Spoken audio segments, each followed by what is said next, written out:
Hola, ¿qué tal? Esto es el Superhost, el canal para los anfitriones de Airbnb. Hoy vamos a ver cómo pausar, ocultar o desactivar un anuncio en la plataforma. Es muy sencillo. Vamos a acceder a la aplicación. Vamos a hacerlo esta vez desde el móvil, ¿de acuerdo? Vamos a acceder a la aplicación.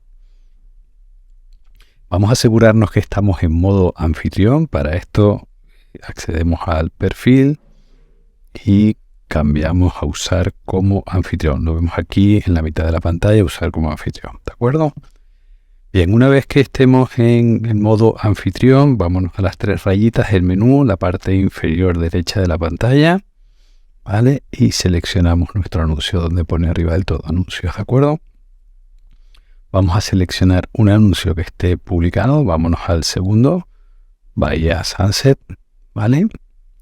Y en preferencias de la reserva, en la segunda pestaña, la parte superior, vámonos a desplazarnos hasta el final de la pantalla.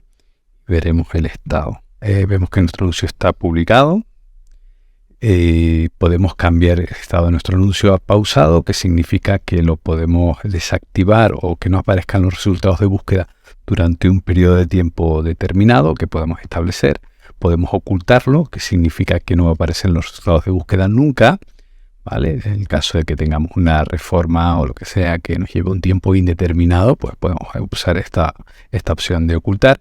Y por último, desactivar, que quiere decir que vamos a eliminar nuestro anuncio de la plataforma de Airbnb. Aquí vamos a perderlo absolutamente todo, por lo tanto tengamos cuidado con esta última opción, ¿vale? Y esto es todo. Me despido con un saludo. No olviden suscribirse al canal y recordar que voy a dejar en la descripción mi enlace de embajador de Airbnb por si necesitan algún tipo de ayuda. No duden en contactar conmigo. Un saludo.